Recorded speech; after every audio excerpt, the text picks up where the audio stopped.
करने से क्या फायदा हो रहा है? जी, इसका बहुत ज़्यादा फायदा हो रहा है सर। इसमें सबसे नमस्कार किसान भाइयों, बिहार किसान योजना यूट्यूब चैनल पर आपका बहुत बहुत स्वागत है।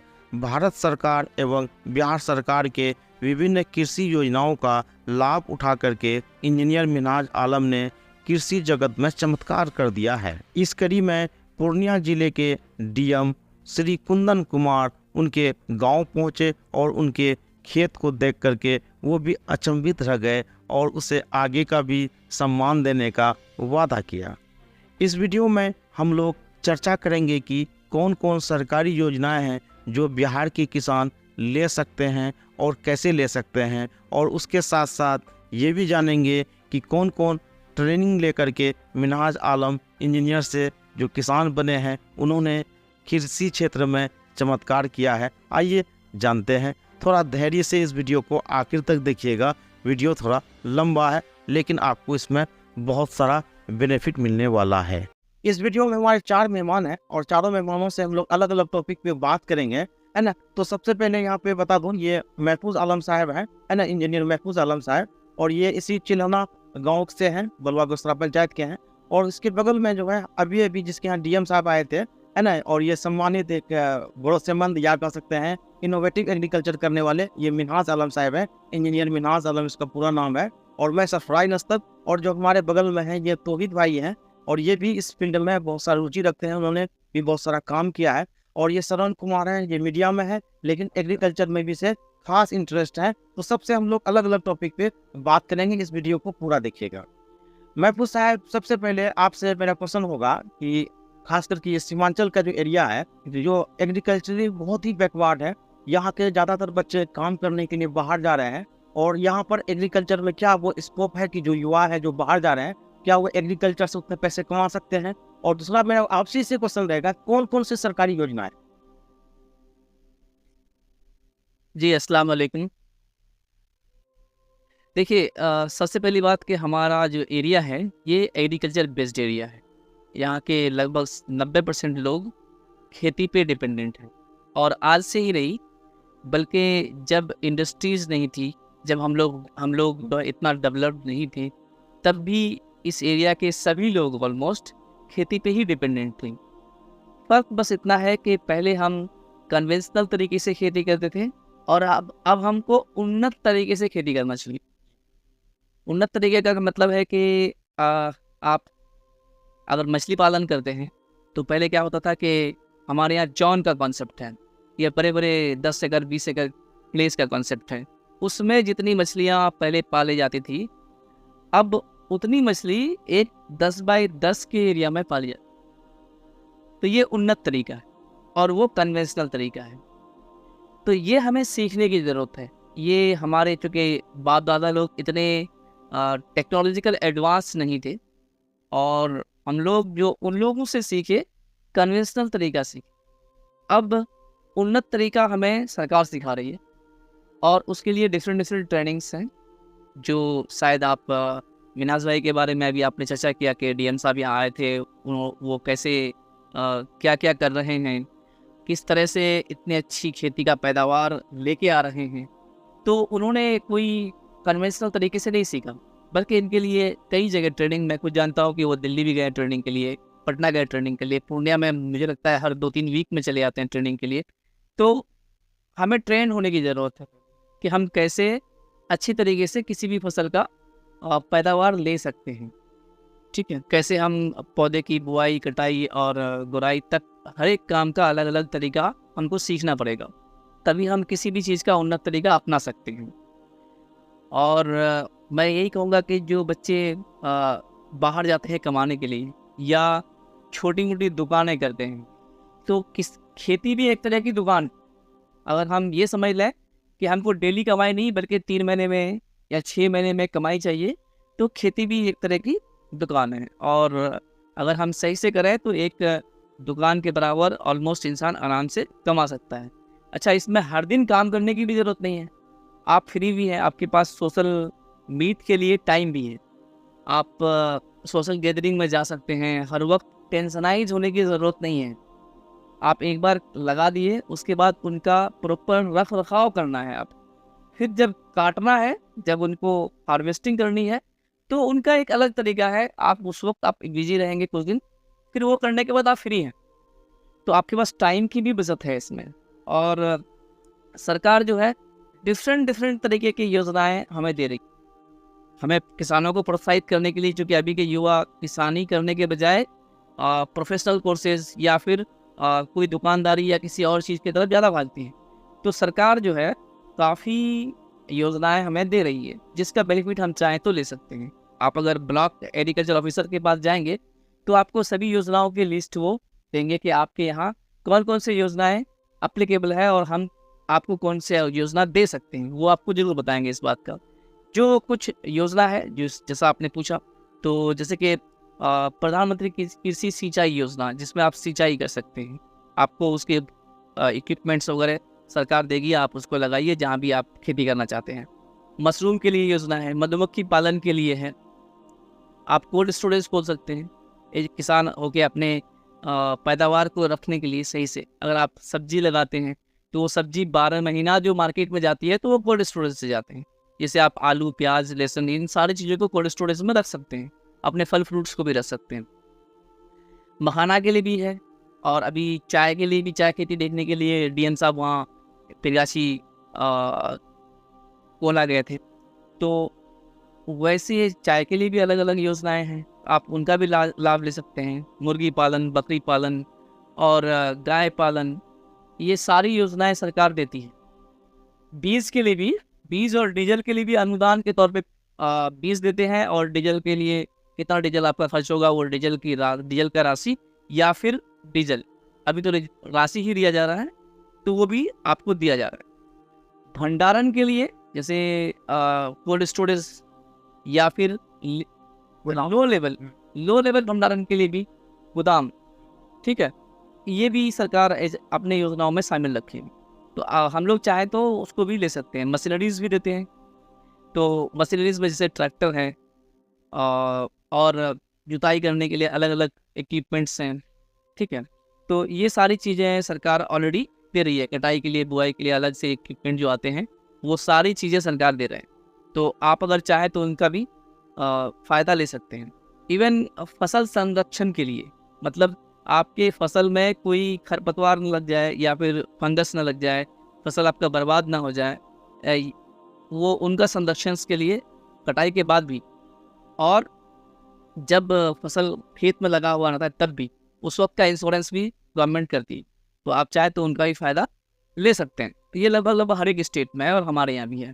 अभी ये तो मैंने जो बताया ये रूरल एरियाज़ के लिए, और अर्बन एरियाज़ के लिए भी आज के वक्त में टेरेस गार्डनिंग वगैरह में अगर अपने छत के ऊपर आप कुछ लगाना चाहते हैं तो उसके लिए भी सरकार आपको पैसे दे रही है, या फिर अपने योजनाओं में जो सामान आपको चाहिए वो दे रहे हैं करने के लिए। और ऑलमोस्ट ये सारी योजनाएं फ्री है, मतलब इसमें आपको पैसे ज़्यादा लगाने की ज़रूरत नहीं है, या सब्सिडाइज है। कुछ फ्री है और कुछ सब्सिडाइज है। सब्सिडाइज का मतलब है कि 100 रुपये में कुछ पैसे आपको लग रहा है या कुछ रुपये आपको लग रहा है। तो और इसके अलावा भी जैसे मछली पालन है, उसके लिए तालाब वगैरह आप खोद सकते हैं। बीज के लिए अलग से, वो जो मछली का बच्चा, उनके लिए अलग से सरकार पैसे देती है, और फिर उनके रखरखाव के लिए बाद में अलग से जो है पैसे लोग देते हैं। कृषि उद्योग लगाने के लिए भी आप क्या कहते हैं, अलग अलग टाइप की योजनाएं हैं। इवन आप जो है राइस मिल, फ्लोर मिल, वो जो ऑयल मिल, जैसे सरसों ऑयल का मिल, तो ये सारी चीज़ें हम कर सकते हैं। उसके अलावा हमारे यहाँ के किसानों को सबसे ज़्यादा जिस चीज़ का एडवांटेज लेना चाहिए वो ये है कि अगर मेरे पास एक खेत है तो हम उस खेत में जो मिट्टी, उसको चेक करें पहले कि क्या मक्का इसमें होगा या नहीं। अच्छा मक्का होगा तो इसमें मुझे कितना खाद या कितना ज़्यादा इसमें फर्टिलाइज़र देना पड़ेगा, ठीक है, या वर्मी कंपोस्ट, जो भी आप इस्तेमाल करेंगे कितना मात्रा में देना पड़ेगा। इन सब चीज़ के लिए मिट्टी का चेक करना बहुत ज़रूरी है। तो मैं किसान भाइयों से कहूँगा कि जो पहले तो आप मिट्टी का चेक के लिए अपने खेत के अक्सर 4 या 5 कोने से, अक्सर उसका एक तरीका होता है कि 5 प्लेसेस, 4 कहना, और एक बीच में से थोड़ा सा मिट्टी को खोद के आधा फीट, उसके बाद का मिट्टी ले करके आप एक पॉलीथीन में भर करके अपने यहाँ का जो एसएमएस है या किसान कोऑर्डिनेटर है उनसे संपर्क करें, उनको बोले कि मिट्टी मुझे ये मिट्टी चेक करके दीजिए। एक जगह से लेने से नहीं होगा, याद रखिए, अलग अलग प्लेस से लेके और तो ऊपर वाली मिट्टी थोड़े से हटा के। तो जो तरीका है वो आप चाहेंगे तो कॉल सेंटर में फ़ोन कीजिए, वो भी आपको बताएंगे कि भाई तरीका क्या है मिट्टी चेक करने का। तो वो आपको बता देंगे कि इस तरह से आप मिट्टी लीजिए और इस आदमी को इस ब्लॉक का आप कांटेक्ट कीजिए। मैं जानकारी के लिए मैं आपको बताता हूँ जी कि जो मिट्टी जांच के बारे में आप बताएं, जी तो बैसाख प्रखंड की जो बात करें, पूर्णिया जिला की बैसाख प्रखंड, जी बैसाख प्रखंड में भी वो सुविधा आ चुका है जो मिट्टी जांच के लिए। बिल्कुल बिल्कुल और वहाँ जो है वो इससे ऑफिस का उद्घाटन भी हुआ है जी और लोग जा भी रहे हैं किसान वहाँ पे। और मैं आपको यहाँ रोकना चाहूँगा कि आपने 21 योजनाओं के बारे में बताया, लगभग जी 20 से 21 योजना के बारे में बताया। इस योजनाएं जो चल रहे हैं, जी क्या हमारे इलाके के किसान अब तक उसमें भाग लिए हैं या फिर कर रहे हैं, वो थोड़ा सा बताइएगा। देखिए कुछ किसान तो ऑलरेडी कर रहे हैं। जैसे एक तो आपके सामने यहाँ बैठे हुए हैं जिन्हें मिनहाज आलम सोनार, जो एग्जाम्पल हैं। और भी मैं कई किसानों को जानता हूँ, जैसे अंदर के करीब के कुछ किसान हैं, वो लोग भी एडवांटेज ले रहे हैं सोनापुर में। और पिरगासी के कई किसान हैं वो ले रहे हैं एडवांटेज, लेकिन हर कोई नहीं ले रहे हैं। हर किसी को डर लगता है कि मैं जाऊँगा तो टाइम वेस्ट होगा। देखिए कोशिश पाने के लिए आपको थोड़ा बहुत टाइम इन्वेस्ट करना पड़ेगा, आपको जानना पड़ेगा। जैसे मैंने कहा पहले ट्रेनिंग लेनी पड़ेगी, तब जाके आप उन्नत तरीके से खेती कर सकते हैं। तो ट्रेनिंग लेने के लिए टाइम वेस्ट है।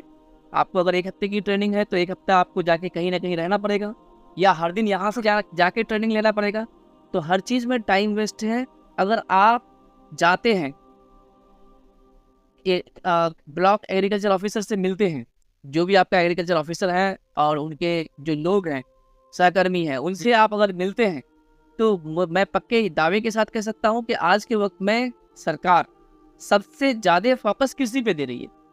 तो आपका काम बिल्कुल होगा, आपको जरूर मिलेगा। और नहीं मिलता है तो फिर हम लोग बैठे हैं जो ऑलरेडी वहाँ से कॉन्ट्रैक्टर हैं, जो मिनहाज साहब वहाँ से ऑलरेडी फ़ायदा उठा रहे हैं, तो ऐसे लोग आपको साथ देंगे। मैं पैसा या अमौर के बारे में बात कर सकता हूँ कि अगर यहाँ पे किसी को दिक्कत है तो बिल्कुल हम लोगों से वो कांटेक्ट भी कर सकते हैं कि भाई हमें नहीं मिल पा रहा है। तो हम लोग ऑफिसर से बात करेंगे कि आखिर उनको दे क्यों नहीं रहे, रीज़न क्या है, रीज़न पूछेंगे। अच्छा सर, आप यहाँ एक बात बताओ जी। बोले कि ट्रेनिंग लेना जरूरी। जी बिल्कुल। मैं ट्रेनिंग के विषय में बात करूंगा कि जैसे कि ये जो क्षेत्र है, जी सीमांचल क्षेत्र है, यहाँ के जो किसान है, ये बाढ़ मुक्त क्षेत्र है। बिल्कुल अधिकतर कब बाढ़ आ जाए कहना मुश्किल है।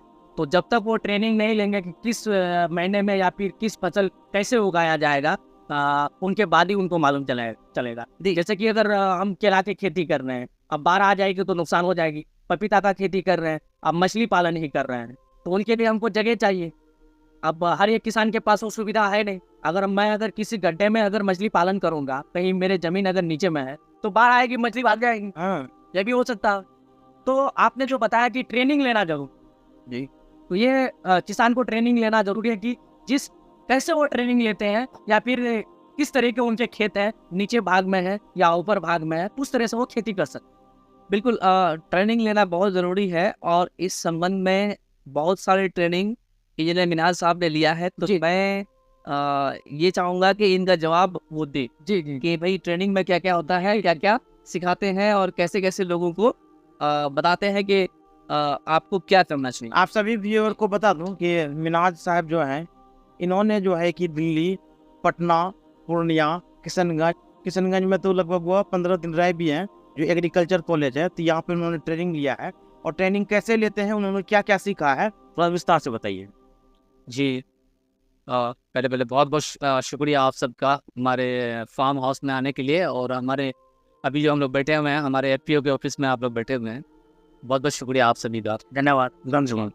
और मैं शुक्रिया अदा करना चाहूँगा गवर्नमेंट डिपार्टमेंट का, जिन्होंने अभी खासतौर से ये जो एग्रीकल्चर विभाग है सरकार का, ये बहुत ज़्यादा बढ़ चढ़ करके किसानों के लिए वर्क कर रही है और जागरूकता ला रही है। जैसे इंजीनियर महफूज साहब ने आपको बताया कि एक है कि ट्रेडिशनल खेती जो हमारे बाप दादा करते हुए आ रहे थे, और एक है कि इनोवेटिव खेती जिसमें थोड़ी सी आपको चेंजेस करनी है। पद्धति वही है, चीज़ें वही है, सब कुछ वही है, खेती तो खेती ही है, लेकिन थोड़ा सा आपको अपना आइडिया उसमें ऐड करके कुछ एक्स्ट्रा करना है। इसी पे जैसे पेशे से मैं एक इंजीनियर हूँ और मुझे जुड़ाव बहुत पहले से था, क्योंकि मेरे बाप दादा खुद किसान हैं। और ये इलाका, जैसे महफूज साहब ने कहा कि यहाँ पे 99% लोग खेती किसानी ही करते हैं हम लोग, और सब किसान ही हैं हमारे। तो इस इलाके से जब यहाँ मैंने पैदा हुआ तो सब कुछ हमें मालूम था यहाँ के बारे में, यहाँ के इन्वायरमेंट, आबो हवा, जैसे नदियों का जाल है ये इलाका। तो फिर बहुत दिनों तक हम लोग दिल्ली रहे हैं, 18-20 साल तक जॉब करी हमने। और फिर जब गांव शिफ्ट हुआ कुछ नया आइडिया लेकर के, तो मैंने सोचा कि अपने जो खेत पड़े हुए हैं उसमें कुछ अपना खेती की जाए। और इसी क्रम में मैं ब्लॉक से जो जुड़ा, मैं ब्लॉक हॉर्टिकल्चर ऑफिसर, बागबानी का जो ऑफिसर होता है, उनसे मैं जुड़ा। तो उन्होंने मुझे बहुत सारे आइडियाज़ दिए इसमें, और उन्होंने मेरी मुलाकात DAO, डिस्ट्रिक्ट एग्रीकल्चर ऑफिसर, जो कृषि पदाधिकारी होते हैं पूर्णिया के, उनसे मिलाया था हमें। और इसी क्रम में फिर मैं कई सारे कृषि डिपार्टमेंट अपने ज़िला के, और वहाँ से जुड़ा, जो आत्मा खासतौर से जिसको बोलते हैं आत्मा, जो ट्रेनिंग ऑर्गेनाइज कराती है, इनसे मैंने जुड़ा। तो वहाँ से मुझे मौका मिला सबसे पहले ट्रेनिंग लेने का, मुझे किशनगंज जो KVK है किशनगंज का, KVK से मेरा ट्रेनिंग हुआ था पहले। और उसके बाद फिर दूसरा ट्रेनिंग मेरा APJ अब्दुल कलाम जो कॉलेज है, कृषि कॉलेज अर्राबारी, और वहाँ से मेरी दूसरी ट्रेनिंग हुई।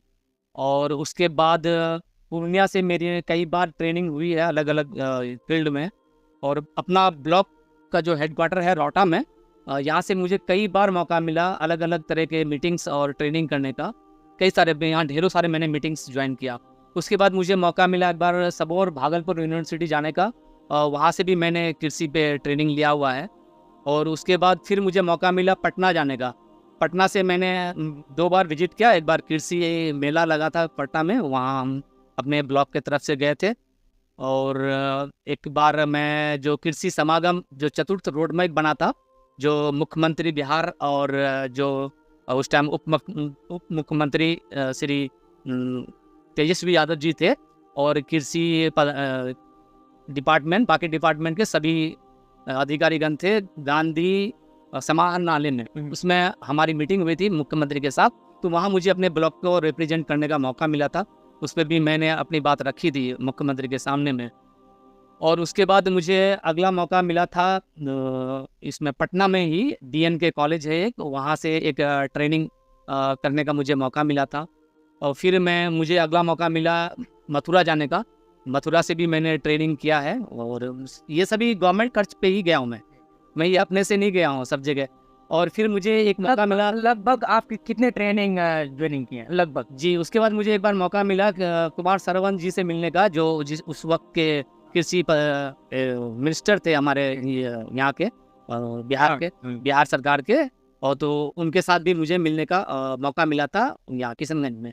तो कई सारे, लगभग मैं 20 ट्रेनिंग अब तक ले चुका हूँ ऐसे फील्ड में। इंजीनियर साहब ये बताइए, इतने सारे ट्रेनिंग तो आप कर लिए जी, लेकिन आम आदमी अगर मैं जैसे ट्रेनिंग करना चाहूँ तो मैं किसको कांटेक्ट करूँ, कहाँ क्या करूँ? सर, मैं आपकी बातों को जवाब देता हूँ कि एक किसी शायर ने कहा है कि मंजिल उन्हीं को मिलती है जिनकी सपनों में जान होती।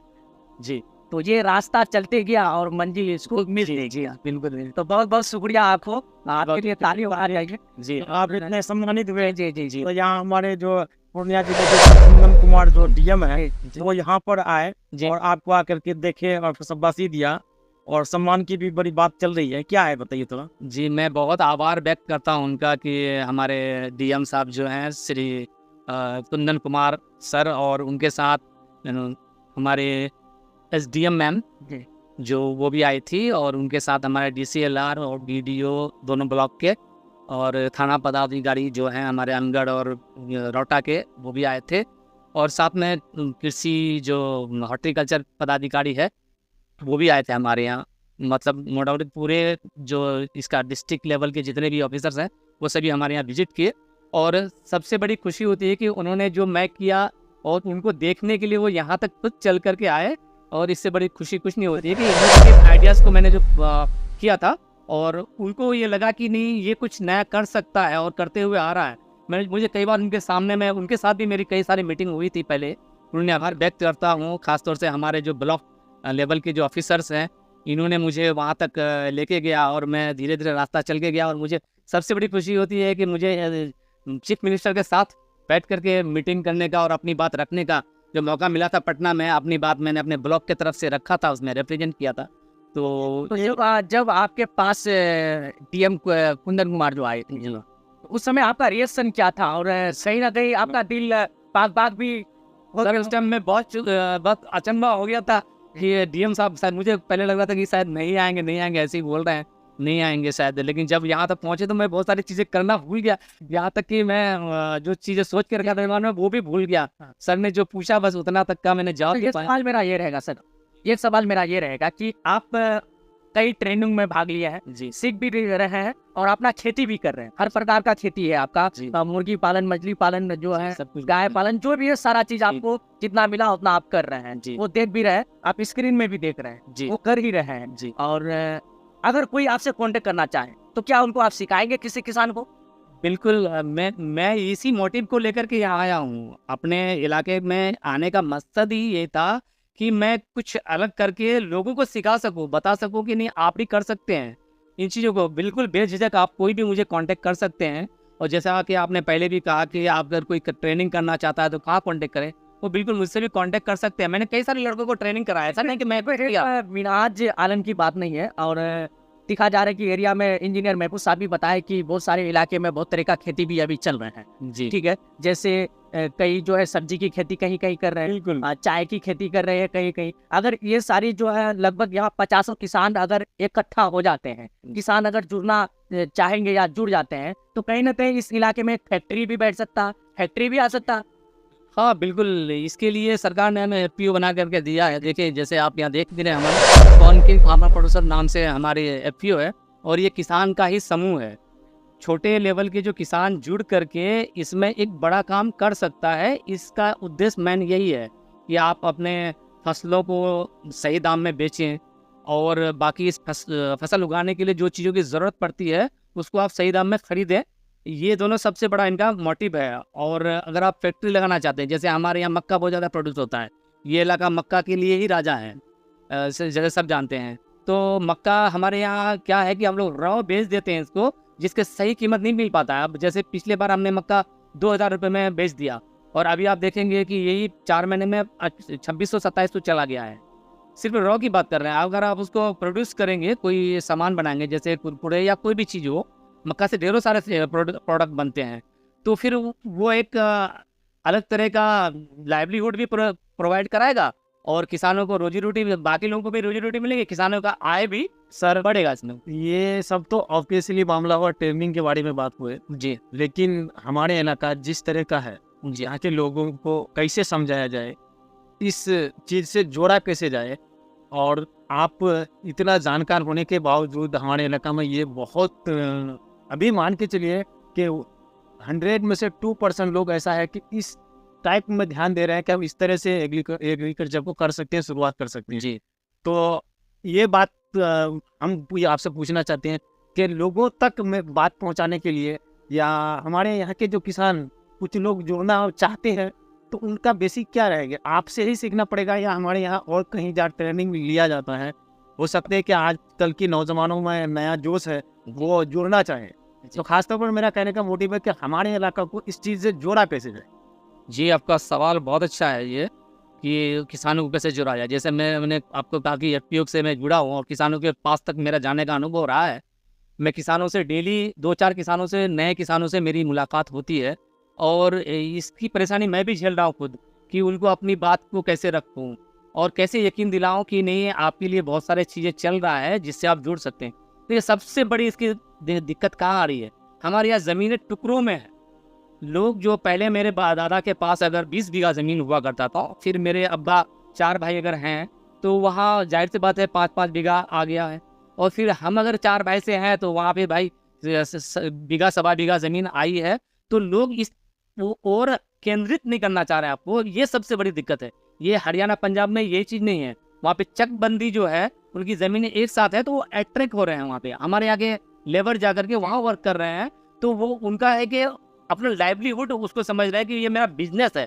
जब तक आप कोई चीज़ को बिजनेस या अर्निंग का रिसोर्स समझ करके नहीं करेंगे, तब तक आप कोई चीज़ से जुड़ना पसंद नहीं करेंगे। ये सबसे बड़ी कमी है। तो किसानों को जो छोटी ज़मीनें हो गई है, तो इस ओर नहीं जा रहे हैं। हम चाह रहे हैं कि किसान जुड़े। अगर कोई सीखना चाह रहा है, मान लीजिए छोटी ज़मीन है, मैंने पहले भी इस बात को कहा है कि आपके पास अगर 2 बीघा भी ज़मीन है, तब भी एक बच्चा जो पंजाब में कमा रहे हैं 20,000 25,000 रुपये, अब वो 2 बीघा से आप इनोवेटिव आइडियाज से कमा सकते हैं आप। लेकिन आपको, जैसे इंजीनियर साहब ने पहले कहा, आपने भी कहा, सरफराज साहब भी यहाँ हैं, ये खुद देसी टेरेस गार्डनिंग कर रहे हैं, अपने छत पे ही कर रहे हैं, और इनके यहाँ भी आपको कभी विजिट करवाएंगे। आप देखेंगे कि आप दंग रह जाएंगे कि इन्होंने अपने कितना बाय कितने का छत है, कितना फीट बाय कितना फीट, 26 बाय 70 फीट का जो छत है, 500 स्क्वायर फीट को मैंने 500 स्क्वायर फीट का यूटिलाइजेशन किया इसमें। आप यकीन करिएगा ये पूरे अपने परिवार को सब्जी देने के अलावा ये बेच भी लेते हैं और अपने रिश्तेदारों को भी देते हैं। आपका जो सवाल था कि लोगों को मोटिवेट कैसे करें, जी सर। तो सबसे बड़ा यहाँ पे दिक्कत आ रही है कि जो भी पढ़े लिखे लोग हमारे यहाँ के हैं वो कृषि से जुड़े ही नहीं। सबसे बड़ी दिक्कत हमारे यहाँ की यही आ रही है, पढ़े लिखे लोग कृषि से नहीं जुड़े हैं। पढ़े लिखे लोग या तो वो मास्टर बन गए हैं या नौकरी कर रहे हैं कहीं पे, या अलग कोई शहर में चले गए हैं। ये सबसे बड़ी दिक्कत आ रही है। तो ये अकेला महसूस कर रहे हैं हमारे यहाँ के किसान। पढ़े लिखे लोग नहीं आना चाह रहे हैं। अगर कोई पढ़े लिखे लोग आते भी हैं तो उनको चिढ़ा उड़ा करके लोग उसको दूर कर देते हैं इन चीज़ों की, आप पढ़े लिखे होकर के ये चीज़ कैसे कर सकते हैं। लेकिन ऐसा नहीं है। आप देखेंगे बाहर एक से एक वैज्ञानिक लोग अपने अपने फार्म हाउस खोल के रखे हैं। तो ये सबसे बड़ी दिक्कत है कि यहाँ पे पढ़े लिखे लोग इससे दूर हो गए हैं। तो अब जो समय आया है, यहाँ पे पढ़े लिखे लोगों को भी कृषि से जुड़ना होगा, इनको अपनी बात रखनी पड़ेगी। जैसे हमारे यहाँ नेतागण हैं जो हमारे सलाहकार हैं, जिनको हम अपना रिप्रेजेंटेटिव मानते हैं, हमारे उनके नेक्स्ट कदम पे हम लोग जिनके चलते हैं, उनको हमारे जो गवर्नमेंट के जितने भी स्कीम है उनके बारे में जागरूकता लानी पड़ेगी। उनके साथ कोऑर्डिनेशन करना पड़ेगा जो ब्लॉक से या जिला से, तभी हमारे किसान मान पाएंगे इन चीज़ों को। दूसरा है कि अगर वो ट्रेनिंग लेना चाह रहा है या फिर जुड़े किन से, तो वो मुझसे भी कांटेक्ट कर सकते हैं। और ज़रूरी नहीं है जहाँ के किसान हैं आप डायरेक्ट जुड़ सकते हैं, कोई ज़रूरी नहीं मुझसे, आपसे, सरपंच जी से, महफूज साहब से या सरफराज साहब से जुड़े। आप डायरेक्ट ब्लॉक में, हर एक ब्लॉक में ई किसान भवन बना हुआ है, आप याद रखिएगा इस चीज़ को, ई किसान भवन बना हुआ है। वहाँ सभी तरह के ऑफिसर्स बैठे हुए हैं, उनके ऊपर सबसे BAO ब्लॉक एग्रीकल्चर ऑफिसर बैठे हुए हैं, उनके नीचे बहुत सारे विंग्स हैं। वहाँ जाकर के आप अपनी बात को रखें कि मैं जुड़ना चाहता हूँ यहाँ से, मुझे इन चीज़ों की ज़रूरत है। धीरे धीरे शुरुआत करिएगा, आपको सारी चीज़ें वो समझाएंगे और बहुत हेल्पफुल नेचर के होते हैं। सबसे बड़ी बात आपको, ये सिर्फ बैसा ब्लॉक की मैं बात नहीं कर रहा हूँ जी, पूरे हिंदुस्तान में जितने भी ई किसान भवन बने हुए हैं वहाँ के ऑफिसर्स बहुत ही माय डियर हैं। आप जाएंगे, आपकी समस्या को वो जरूर सुनेंगे। आपको कहीं जाने की जरूरत है, डायरेक्ट ई किसान भवन चले आइए, हर एक ब्लॉक में है। वहाँ अगर आपको दिक्कत हो रही है तो हर एक जिला में एक KVK बना हुआ है। KVK में जो किसानों को सिखाने वाला जो प्रशिक्षण केंद्र है, हर एक जिला में सरकार ने एक दिया हुआ, वहाँ से आप जुड़ जाइए, उनसे आप कांटेक्ट करिए। चलिए उनसे भी नहीं जुड़ना चाह रहे तो हर एक पंचायत के लिए एक सलाहकार दिया हुआ है, किसान सलाहकार दिया हुआ है, किसान कोऑर्डिनेटर दिया हुआ है। आपके गांव मोहल्ले में वो घूमते हैं, आप उनके पास अपनी बात से सर, ये इसी मुद्दा पे मेरा बात था कि हमारे यहाँ के किसान, हम और जगह जहाँ जागरूक है वहाँ के बारे में बात नहीं करते हैं। हमारे यहाँ के खास तौर पर हमारे अमूर, बैसा या सीमांचल इलाके लगभग जी, यहाँ के किसानों को अगर एक बोरा यूरिया या DAP लाने जाना पड़ता है तो वो किसी का हेल्प के बिना, हमको लगता है कि 70% लोग नहीं ले पाते हैं। आप जानकार हैं, तो इसीलिए हम आपसे ये सवाल किए कि आपसे अगर जुड़ना चाहे तो आप आगे मदद करेंगे। हमारा मोटिव ये था। जी, हम तो बिल्कुल मदद करने के लिए बैठे ही हैं यहाँ पे। जैसे मुझे FPO भी बना के सरकार ने दिया है, तो इसी काम के लिए दिया है कि लोगों को जागरूक करें, लोगों को सही रास्ता, सही दिशा दें। और जहाँ तक आपने कहा कि जो फर्टिलाइजर के लिए है लोग ले नहीं पा रहे हैं, या कुछ बीज अनुदान है वो भी नहीं ले पाते हैं, छोटा छोटा भी सरकार का स्कीम है, छोटे से लेकर के बड़ा स्कीम है। लोगों को लगता है कि नहीं मैं वहाँ जाऊँगा तो पैसे लग जाएंगे बहुत ज़्यादा, ऐसा कुछ नहीं है। आप छोटे किसान हैं तो छोटा स्कीम में जाइए आप। वह बीज अनुदान है, जैसे जिसमें आपको 500 टका 1000 टका लगना है, उसमें अच्छे खासे आपको बीज मिल जाएंगे। मतलब गेहूं का बीज अगर आपको 2 टका किलो में पड़ता है, उसके साथ कुछ आपको खेती करने के लिए पेस्टिसाइड और हार्बिसाइड और कुछ अगर आपको ये मिल जाते हैं, वर्मी कंपोस्ट मिल जाते हैं, तो क्या दिक्कत है उसमें। चलिए, ये वीडियो बहुत लंबा हो रहा है। अब दोनों पत्रकार बंधुओं से मेरा एक सिंपल सा क्वेश्चन होगा कि जमीनार साहब जो अभी बात कर रहे थे, उनके बाद में दर्द झलक रहा था किसानों पर, और ये मुख्यमंत्री श्री नीतीश कुमार के बारे में बात कर रहे थे। तो मेरा आप दोनों से यही क्वेश्चन है कि मुख्यमंत्री नीतीश कुमार जी कृषि को लेकर के इतना ज़्यादा सेंसिटिव है, किसान से वो बात कर रहे हैं और वो पटना बुला रहे हैं, उनको सम्मानित कर रहे हैं और आइडिया दे रहे हैं। तो यहाँ के जो आप लोग पत्रकारिता करते जी, हैं जी। सीमांचल एरिया में, आप दोनों सही क्वेश्चन है, जी, जी। एक एक करके जवाब दीजिएगा। तो यहाँ के जो लोकल लीडरशिप है, आखिर वो किसान से क्या वो इतना दूर क्यों है? मतलब ये किसान को कनेक्ट क्यों नहीं करना चाहते हैं? आखिर वो क्यों सोए हुए हैं? बस आप लोग रोशनी डालिए, आप लोग की बातचीत होती होगी यहाँ के लोकल लीडर से, थोड़ा सा रोशनी डालिए आप लोग। देखिए सर, दिक्कत क्या है कि यहाँ कोई किसी से मतलब नहीं है। सिर्फ वोट के समय में वो लोग आएंगे, वोट हमको चाहिए, बस उनके बाद कौन कहाँ है किसी से कोई मतलब नहीं है। अब एग्जाम्पल के तहत मैं कहना चाहूँगा कि यहाँ मिनाज साहब है, या डीएम पूर्णिया, डीएम यहाँ पे आ गया, इसका जो है गांव तक, खेत तक इनके विजिट करने के लिए आ गया। 70 किलोमीटर दूर से आ गया, चाय की खेती में आ गया, घेरा की खेती में आ गया, खेत में आ गया, ठीक है। लेकिन यहाँ के जो लीडर है अब तक यहाँ देखने के लिए नहीं आया कि हम मोटिवेशन पाके लोग उसको कुछ मिलता नहीं है एक्चुअली में कि कोई टाका पैसा कुछ मिल जाए, लेकिन हौसला इतना मिलता है कि वो कुछ कर दे, ठीक है। जो हमारे यहाँ हमारे ये सीमांचल के माहौल में ये कमी है कि अगर बेटा भी स्कूल में टॉप करता है तो शायद मैंने नहीं सुना है कि बहुत सारे पेरेंट्स कभी उसका पीठ नहीं थपथपाता कि बेटा आपने अच्छा किया, ठीक है। ये कमी हम सब में है। किसान जागरूक हो रहा है ना, उनके प्रति उनका जो दर्द है उनको आप सुनना शुरू करो।